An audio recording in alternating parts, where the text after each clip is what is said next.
पूतना वध। राधे राधे। स्वागत है आपका हमारे चैनल श्री प्रिय दीक्षा में। जब नंद महाराज घर लौट रहे थे तो उन्होंने वसुदेव द्वारा दी गई इस चेतावनी पर कि गोकुल में कुछ उत्पात हो सकता है विचार किया। निश्चय ही यह सलाह मैत्रीपूर्ण थी और असत्य न थी। अतः नंद ने सोचा इसमें अवश्य ही कुछ न कुछ सच्चाई है। अतः डर के मारे वे श्री भगवान की शरण लेने लगे। संकट आने पर भक्त के लिए स्वाभाविक है कि वह श्री कृष्ण का चिंतन करे, क्योंकि उसके लिए अन्य कोई आश्रय नहीं होता। जब शिशु संकट में होता है तो अपने माता पिता का आश्रय लेता है। इसी प्रकार भक्त सदैव श्री भगवान की शरण में रहता है, किंतु जब उसे कोई विशेष संकट दिखता है तो वह तुरंत ईश्वर का स्मरण करता है। अपने मंत्रियों से मंत्रणा करने के बाद कंस ने पूतना नामक डाइन को, जो छोटे छोटे बच्चों को अत्यंत नृशंसतापूर्वक मारने का इंद्रजाल जानती थी, आदेश दिया कि वह शहरों, ग्रामों तथा चारागाहों में जाकर सारे बच्चों का वध कर दे। ऐसी डाइनें अपना इंद्रजाल वहीं फैला सकती हैं जहां श्री कृष्ण के पवित्र नाम का कीर्तन या श्रवण न होता हो। कहा जाता है कि जहां कहीं श्री कृष्ण के पवित्र नाम का कीर्तन होता है, चाहे वो उपेक्षा से ही क्यों न हो, वहां से सारे बुरे तत्व, डाइने, भूत प्रेत तथा संकट तुरंत भाग जाते हैं। और जहां श्री कृष्ण के पवित्र नाम का कीर्तन गंभीरता से होता हो, विशेष रूप से वृंदावन में जहां परमेश्वर स्वयं उपस्थित थे, वहां तो ये सर्वथा सत्य है। अतः नंद महाराज के सारे संदेह निश्चित रूप से कृष्ण प्रेम पर ही आधारित थे। वास्तव में पूतना में शक्ति होते हुए भी उसकी गतिविधियों से कोई भय न था। ऐसी डाइनें खेचरी कहलाती हैं, जिसका अर्थ है वे जो आकाश में उड़ सकती हैं। इस तरह का इंद्रजाल आज भी कुछ स्त्रियों द्वारा भारत के दूरस्थ उत्तर पश्चिमी भाग में किया जाता है। वे उखड़े वृक्ष की शाखाओं पर बैठकर एक स्थान से दूसरे तक आ जा सकती हैं। पूतना को यह इंद्रजाल ज्ञात था, इसलिए भागवत में उसे खेचरी कहा गया है। पूतना किसी प्रकार की अनुमति के बिना ही गोकुल में नंद के आवास महल में घुस गई। सुंदर वस्त्रों से आभूषित होकर वह परम सुंदरी के रूप में माता यशोदा के घर में गई। अपने उठे हुए नितंबों, उन्नत ओरोजों, कान की बालियों तथा केश में लगे फूलों से वह अतीव सुंदर लग रही थी। अपनी क्षीण कटी से वह और भी सुंदर लग रही थी। उसकी आकर्षक चितवन तथा मंद मुस्कान से वृंदावन के सारे वासी मोहित हो गए। भोली भाली गोपियों ने सोचा कि वह हाथ में कमल पुष्प धारण किए वृंदावन में आई साक्षात लक्ष्मी देवी है। उन्हें लगा कि वह अपने पति श्री कृष्ण को देखने के लिए स्वयं आई हैं। उसकी अपूर्व सुंदरता के कारण उसे किसी ने रोका नहीं, अतः वह बिना रोक टोक के नंद महाराज के घर में प्रविष्ट हो गई। अनेकानेक बालकों का वध करने वाली पूतना ने कृष्ण को पालने में लेटा देखा। वह तुरंत समझ गई कि इस नन्हे बालक में अद्वितीय शक्ति है, जो राख से ढकी अग्नि की भांति छिपी है। उसने सोचा, यह बालक तो इतना शक्तिशाली है कि क्षण भर में सारे ब्रह्मांड को नष्ट कर सकता है। पूतना की समझ अत्यंत महत्वपूर्ण है। भगवान श्री कृष्ण प्रत्येक प्राणी के हृदय में स्थित हैं। श्रीमद् भगवद गीता में कहा गया है कि वे मनुष्य को आवश्यक बुद्धि प्रदान करने वाले तथा विस्मृति उत्पन्न करने वाले हैं। पूतना को तुरंत पता चल गया कि जिस बालक को वह नंद के घर में देख रही है, वह साक्षात श्री भगवान है। वे वहां नन्हे बालक के रूप में लेटे थे, किंतु इसका अर्थ यह नहीं था कि वे कम शक्तिशाली थे। ये भौतिकतावादी सिद्धांत कि ईश्वर पूजा विकासवादी है, ठीक नहीं है। कोई भी मनुष्य ध्यान या तपस्या द्वारा ईश्वर नहीं बन सकता। ईश्वर सदैव ईश्वर रहता है। श्री कृष्ण बालक के रूप में उतने ही पूर्ण है जितना एक विकसित युवक के रूप में। मायावादी सिद्धांत के अनुसार जीवात्मा प्रारंभ में ईश्वर था, किंतु अब वह माया के प्रभाव से अभिभूत हो गया है। अतः मायावादी मानते हैं कि इस समय वह ईश्वर नहीं है, किंतु माया का प्रभाव हटा लेने पर वह पुनः ईश्वर हो जाता है। ये सिद्धांत सूक्ष्म जीवात्माओं पर लागू नहीं हो सकता। जीवात्माएं श्री भगवान के क्षुद्र अंश हैं, वे मूल अग्नि के क्षुद्र अंश या चिन्हगारियां हैं। अतः वे माया के प्रभाव से ढके जा सकते हैं, किंतु श्री कृष्ण नहीं। श्री कृष्ण तो श्री भगवान है। यहाँ तक कि वसुदेव तथा देवकी के घर में जन्म लेने के समय से ही श्री कृष्ण श्री भगवान हैं। श्री कृष्ण ने बाल स्वभाव दिखाया और अपनी आंखें बंद कर ली, मानो वे पूतना को न देखना चाह रहे हों। भक्तगण उनके नेत्रों के बंद होने की तरह तरह से व्याख्या करते हैं। कुछ का कहना है कि श्री कृष्ण ने इसलिए अपनी आंखें बंद कर ली क्योंकि वे उस पूतना का मुंह नहीं देखना चाहते थे, जिसने अनेक बालकों का वध कर दिया था और अब उन्हें भी मारने आई थी। अन्यों का कहना है कि पूतना बालक को अपनी गोद में लेने से हिचकिचा रही थी, क्योंकि उसे अपने ही अंदर की कोई अलौकिक भावना निर्देशित कर रही थी, और उसे विश्वास दिलाने के लिए श्री कृष्ण ने अपनी आंखें बंद कर ली, जिससे वह भयभीत न हो। अंदर से कुछ अद्वितीय बातें ज्ञात हो रही थीं और उसे विश्वास दिलाने के लिए उन्होंने अपनी आंखें बंद कर लीं, जिससे वह भयभीत न हो। इतने पर भी कुछ दूसरे लोग इस प्रकार व्याख्या करते हैं, श्री कृष्ण का अवतार असुरों का वध करने और भक्तों की रक्षा करने के लिए हुआ, जैसा कि श्रीमद् भगवद गीता में कहा गया है, परित्राणाय साधुना विनाशाय च दुष्कृताम। इस प्रकार उन्होंने जिस प्रथम असुर का वध करना था वह एक स्त्री थी। वैदिक नियमों के अनुसार स्त्री, ब्राह्मण, गाय या बालक का वध करना वर्जित है, किंतु श्री कृष्ण को बाध्य होकर पूतना का वध करना पड़ा और चूंकि स्त्रीवध शास्त्रोचित नहीं है, इसीलिए श्री कृष्ण के पास आंखें बंद करने के अतिरिक्त अन्य कोई चारा न था। एक दूसरी व्याख्या यह है कि श्री कृष्ण ने इसलिए आंखें बंद कर ली क्योंकि वे पूतना को मात्र अपनी धाय के रूप में मान रहे थे। पूतना श्री कृष्ण के पास स्तनपान कराने आई थी। श्री कृष्ण इतने कृपालु हैं कि यह जानते हुए भी कि पूतना उन्हें मारने आई है, उन्होंने उसे अपनी धाय या माता के रूप में देखा। वैदिक मान्यता है कि माताएं 7 प्रकार की होती हैं: सगी माता, गुरु पत्नी, रानी, ब्राह्मणी, गाय, धाय तथा पृथ्वी। चूंकि पूतना श्री कृष्ण को अपनी गोद में लेकर स्तनपान कराने आई थी, अतः श्री कृष्ण ने उसे अपनी माता के रूप में स्वीकार किया। यह एक अन्य कारण समझा जाता है कि श्री कृष्ण ने अपनी आंखें बंद कर लीं। अब उन्हें धाय या माता का वध करना था, इसीलिए उन्होंने अपनी आंखें बंद कर लीं। किंतु उन्होंने अपनी माता या धाय के वध करने तथा अपनी सगी माता या धर्ममाता यशोदा के प्रति प्रेम करने में कोई अंतर नहीं रखा। हमें वेदों से ये भी जानकारी मिलती है कि पूतना के साथ भी मातृवत व्यवहार किया गया और यशोदा के साथ ही उसे भी इस संसार से मुक्ति प्राप्त हुई। जब बालक कृष्ण ने आंखें बंद कर लीं, तो पूतना ने उन्हें अपनी गोद में उठा लिया। उसे ये ज्ञात न था कि वह साक्षात मृत्यु को पकड़े हुए है। यदि मनुष्य धोखे से सर्प को रस्सी मान बैठता है तो उसकी मृत्यु हो जाती है। इसी प्रकार श्री कृष्ण से भेंट होने के पूर्व पूतना अनेक बालकों का वध कर चुकी थी और उसने श्री कृष्ण को भी उन जैसा ही समझा, किंतु अब वह एक सांप को पकड़ने जा रही थी जो उसे तुरंत मार देगा। जब पूतना बालक कृष्ण को गोद में ले रही थी तो यशोदा तथा रोहिणी दोनों ही वहां उपस्थित थीं, किंतु उन्होंने उसे मना नहीं किया क्योंकि वह सुंदर वस्त्रों से आभूषित थी और श्री कृष्ण के प्रति मातृप्रेम प्रदर्शित कर रही थी। वे यह न समझ पाई कि वह एक अलंकृत म्यान के भीतर छिपी तलवार की भांति है। पूतना ने अपने स्तनों में घातक विष लगा रखा था और गोद लेते ही उसने अपने चूचुक श्री कृष्ण के मुख में लगा दिए। उसे आशा थी कि ज्यों ही वह उसके स्तनों का पान करेगा त्यों ही मर जाएगा, किंतु श्री कृष्ण ने क्रुद्ध होकर तुरंत मुंह में चूचुक लगा लिया। उन्होंने विषयुक्त दूध के साथ उस असुरनी के प्राण भी चूस लिए। दूसरे शब्दों में, दूध पीने के साथ ही उन्होंने पूतना के प्राण भी चूस लिए। श्री कृष्ण इतने दयालु हैं कि जब पूतना अपना पेय पान कराने आई तो उन्होंने उसकी मनोकामना पूरी की और उसके इस कार्य को माता का सा आचरण माना, किंतु वह और अधिक दुष्ट कार्य न करे, इसलिए उन्होंने तुरंत ही उसे मार डाला। चूंकि यह असुरनी श्री कृष्ण द्वारा मारी गई, अतः उसे मोक्ष प्राप्त हुआ। जब श्री कृष्ण ने उसकी छाती को अत्यंत बलपूर्वक दबाया और उसके प्राण हर लिए तो वह भूमि पर गिर पड़ी और अपने हाथ पैर फैलाकर चिल्लाने लगी, मुझे छोड़ दे, मुझे छोड़ दे। वह जोर से चिल्ला रही थी और उसका सारा शरीर पसीने से तर था। जब रोदन करती पूतना मर गई तो चारों ओर पृथ्वी तथा आकाश में उच्च तथा निम्न लोकों में तथा सभी दिशाओं में भयानक कंपन हुआ और लोगों ने सोचा कि कोई वज्रपात हुआ है। इस प्रकार पूतना के इंद्रजाल का दुष्स्वप्न दूर हुआ और उसने एक विराट असुरनी जैसा अपना वास्तविक स्वरूप धारण कर लिया। उसने अपना भयानक मुंह खोल दिया और अपने हाथ पैर फैला दिए। वह उसी प्रकार गिर पड़ी जिस प्रकार इंद्र के वज्र प्रहार से वृत्रासुर गिर पड़ा था। उसके सिर के लंबे लंबे केश उसके पूरे शरीर पर बिखर गए। उसका गिरा हुआ शरीर 12 मील तक फैला था, जिसके गिरने से सभी वृक्ष चूर चूर हो गए थे। जिस किसी ने उसके विशाल शरीर को देखा वह आश्चर्यचकित था। उसके दांत खुदी हुई सड़कें लग रहे थे और उसके नथुने पर्वत कंदराओं के समान प्रतीत हो रहे थे। उसके स्तन छोटी छोटी पहाड़ियों जैसे लग रहे थे और उसके केश विशाल लालाब झाड़ी के समान थे।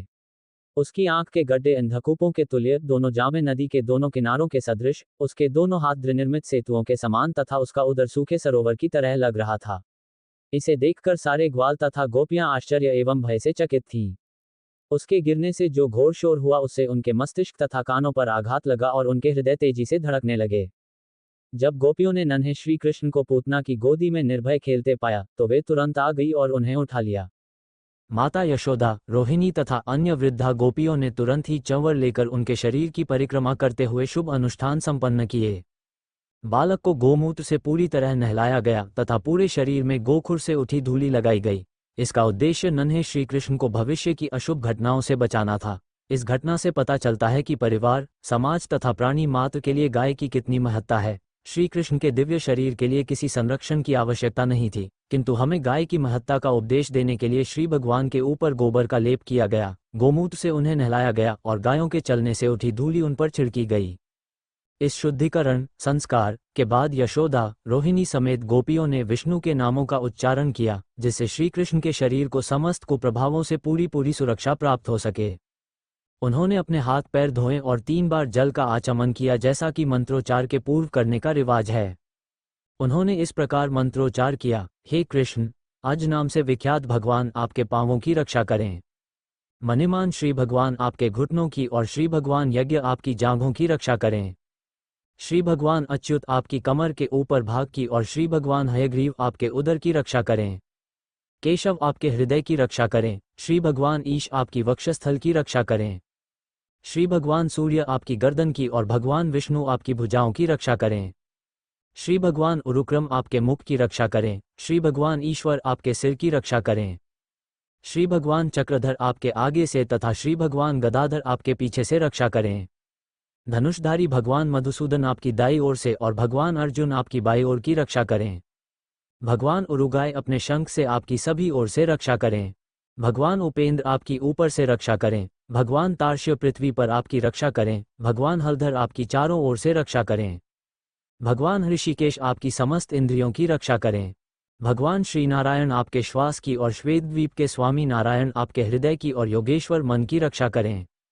पृश्रिगभ आपकी बुद्धि की रक्षा करें और श्री भगवान आपकी आत्मा की रक्षा करें। आपके खेलते समय भगवान श्री गोविंद आपकी चारों दिशाओं से रक्षा करें और जब आप सो रहे हों तो भगवान माधव आपकी सारे संकटों से रक्षा करें। जब आप चल फिर रहे हों तो वैकुंठ के स्वामी आपको नीचे गिरने से बचाएं। जब आप बैठे हों तो भगवान श्री नारायण आपको सारी सुरक्षा प्रदान करें और जब आप खा रहे हों तो समस्त यज्ञों के स्वामी आपकी सभी प्रकार से रक्षा करें। इस तरह माता यशोदा बालक के शरीर के विभिन्न अंगों की रक्षा के लिए विष्णु के विविध नामों का उच्चारण करने लगीं। माता यशोदा का दृढ़ विश्वास था कि वे अपने पुत्र की रक्षा डाकिनियों, यातुधानियों, कूष्मांडों, यक्षों, राक्षसों, विनायकों, कोटरा, रेवती, ज्येष्ठा, पूतना, मातृकाओं, उन्मादों तथा इसी प्रकार के अन्य भूत प्रेतों से कर सकेंगी, जो मनुष्यों को उनके निजी अस्तित्व के बारे में भुलवा देते हैं तथा प्राणों एवं इंद्रियों को कष्ट पहुंचाते हैं। ये कभी कभी स्वप्न में आते हैं और उत्पात मचाते हैं, तो कभी ये वृद्धा स्त्रियों के रूप में प्रकट होकर नन्हे मुन्ने बालकों का रक्त चूसते हैं। किंतु जहां भगवान नाम का कीर्तन होता रहता है, वहां पर ये भूत प्रेत ठहर नहीं पाते। माता यशोदा को गायों तथा विष्णु के पवित्र नाम के वैदिक आदेशों के विषय में दृढ़ विश्वास था, अतः उन्होंने अपने पुत्र श्री कृष्ण की रक्षा के लिए इन दोनों की शरण ग्रहण की। उन्होंने विष्णु के समस्त नामों का उच्चारण किया, जिससे वे अपने पुत्र की रक्षा करें। वैदिक संस्कृति में आदिकाल से गोपालन तथा विष्णु नाम के कीर्तन पर बल दिया गया है और आज भी ऐसे व्यक्ति जो वैदिक प्रणाली का अनुगमन करते हैं, विशेषतया गृहस्थ लोग, कम से कम 1 दर्जन गायें पालते हैं और अपने घर में स्थापित भगवान विष्णु के अर्चा विग्रह की पूजा करते हैं। जो लोग कृष्ण भावनामृत में उन्नति कर रहे हैं, उन्हें इस कार्यकलाप से पाठ सीखना चाहिए और गायों तथा विष्णु के शुभ नाम में रुचि लेनी चाहिए। वृंदावन की वयस्क गोपिकाएं श्री कृष्ण के प्रेम में इतनी लीन थीं कि वे श्री कृष्ण को हर तरह से बचाना चाहती थीं, यद्यपि उन्हें इसकी आवश्यकता न, क्योंकि उन्होंने अपने को पहले से सुरक्षित कर रखा था। वे यह नहीं समझ पाई कि श्री कृष्ण श्री भगवान थे, जो बालक रूप धारण किए क्रीड़ा कर रहे थे। बच्चों के रक्षा संबंधी अनेक औपचारिकताओं के बाद माता यशोदा ने श्री कृष्ण को अपनी गोद में लेकर अपना दूध पिलाया। जब बालक की विष्णु मंत्र से रक्षा कर ली गई तो माता यशोदा को लगा कि वह सुरक्षित है। इसी बीच सारे ग्वाले जो कर जमा करने मथुरा गए थे लौटकर घर आए, तो वे सब पूतना के विशाल मृत शरीर को देखकर स्तंभित रह गए। नंद महाराज को वसुदेव की भविष्यवाणी स्मरण हो आई और वे उन्हें एक ऋषि तथा योगी मानने लगे, अन्यथा वे ये कैसे बता सकते थे कि वृंदावन से उनकी अनुपस्थिति की अवधि में कोई घटना होने वाली है। इसके बाद ब्रज के समस्त वासियों ने पूतना के विशाल शरीर के खंड खंड कर डाले और उसे जलाने के उद्देश्य से लकड़ी की चिता बना दी। जब पूतना के शरीर के अंग जल रहे थे तो अग्नि से उठे धुएं से अगुरु की सुगंधी छा रही थी। ये सुगंधी श्री कृष्ण द्वारा वध किए जाने के कारण थी। इसका अर्थ ये हुआ कि असुरनी पूतना के सारे पाप धुल गए थे और उसे स्वर्गिक शरीर प्राप्त हो गया था। यहाँ ऐसा उदाहरण प्राप्त होता है कि भगवान कितने सर्वकल्याणकारी हैं। पूतना श्री कृष्ण को मारने आई थी, किंतु चूंकि उन्होंने उसका दुग्धपान किया था, अतः वह तुरंत पवित्र हो गई और उसके मृत शरीर को दिव्य गुण प्राप्त हुआ। उसका एकमात्र कार्य छोटे छोटे बालकों को मारना था। उसे केवल रक्त प्रिय था, किंतु श्री कृष्ण के प्रति द्वेष रखते हुए भी उसे मोक्ष प्राप्त हुआ, क्योंकि उसने श्री कृष्ण को अपना दूध पिलाया था। अंततः उन लोगों के विषय में क्या कहा जाए जो माता के रूप में श्री कृष्ण को अत्यंत प्रिय हैं और जो अत्यंत प्रेमपूर्वक सदा उनकी सेवा करते हैं, जो हर जीव के परमात्मा हैं और पूर्ण पुरुषोत्तम भगवान हैं। इससे यह निष्कर्ष निकला कि भगवान की सेवा में लगाई गई अल्प शक्ति भी अपार दिव्य लाभ प्रदान करने वाली है। इसकी व्याख्या श्रीमद् भगवद गीता में की गई है। स्वल्पम्प्यस्य धर्मस्य त्रायते महतो भयात्। कृष्ण चेतना में की गई भक्ति इतनी दिव्य है कि जाने अनजाने श्री कृष्ण की थोड़ी सी भी सेवा से बड़ा लाभ प्राप्त होता है। किसी वृक्ष के पुष्प अर्पित करके श्री कृष्ण की पूजा करना भी उस जीवात्मा के लिए लाभप्रद है जो वृक्ष के अस्तित्व तक सीमित है। जब श्री कृष्ण को फूल और फल अर्पित किए जाते हैं तो अप्रत्यक्ष रूप से उस वृक्ष को भी लाभ पहुंचता है जिसमें वे फूल फल लगे थे। अतः अर्चन विधि हर एक को भी लाभप्रद है। श्री कृष्ण ब्रह्मा तथा शिव जैसे महान देवों द्वारा पूज्य हैं और केवल इतनी भाग्यशालिनी थी कि वही श्री कृष्ण बालक रूप में उसकी गोदी में पुतना श्री कृष्ण के वे ही चरण कमल जो ऋषियों तथा भक्तों द्वारा आराध्य है पूतना के शरीर पर पड़े। लोग श्री कृष्ण की पूजा करके भोजन की भेंट चढ़ाते हैं किंतु उन्होंने तो पूतना के शरीर से स्वतः दुग्धपान किया। इसीलिए भक्तगण प्रार्थना करते हैं कि यदि पूतना जैसी शत्रुनी केवल दूध पिला करके इतना लाभ प्राप्त कर सकती है तो फिर प्रेम तथा स्नेह से श्री कृष्ण की पूजा से प्राप्त होने वाले लाभ का अनुमान भला कौन लगा सकता है। अतः मनुष्य को चाहिए कि केवल श्री कृष्ण की ही पूजा करे जिससे कई लाभ प्राप्त होते हैं। समय यद्यपि पूतना दुष्टामा थी किंतु उसे भगवान की माता के समान उच्च पद प्राप्त हुआ। अतः ये स्पष्ट है कि गायें तथा वयस्क गोपियां भी जो श्री कृष्ण को दूध देती थी दिव्य पद को प्राप्त हुई। श्री कृष्ण किसी को भी कुछ भी मुक्ति से लेकर कोई भी कल्पनीय भौतिक वस्तु दे सकते हैं। अतः पूतना के मोक्ष में कोई संदेह नहीं कि जिसके शरीर से श्री कृष्ण ने दुग्धपान किया। और उन गोपियों के मोक्ष के संबंध में क्या संदेह हो सकता है जिन्हें श्री कृष्ण इतने प्रिय थे। निःसंदेह जिन समस्त गोपियों तथा ग्वालों एवं गायों ने वृंदावन में अत्यंत प्रेम तथा स्नेह से श्री कृष्ण की सेवा की वे सब इस भौतिक संसार की दयनीय दशा से मुक्त हो गए। जब समस्त वृंदावन वासियों की नाकों में पूतना के जलने से उत्पन्न धुएं की सुगंधी गई तो वे एक दूसरे से पूछने लगे ये सुगंधी कहाँ से आ रही है। और बातचीत के दौरान ही उन्हें ये ज्ञात हुआ कि यह सुगंध पूतना के जलने से उठे धुएं की है। श्री कृष्ण उन्हें प्राणों से प्रिय थे और जैसे ही उन्होंने सुना कि श्री कृष्ण द्वारा पूतना का वध हुआ है तो सबों ने प्रेमवश उस बालक को आशीष दिया।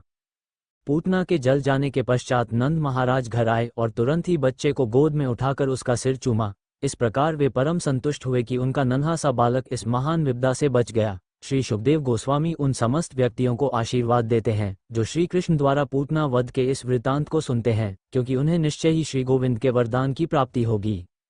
इस प्रकार लीला पुरुषोत्तम भगवान श्री कृष्ण के अंतर्गत पूतना वध नामक 6वें अध्याय के भक्तिवेदांत तात्पर्य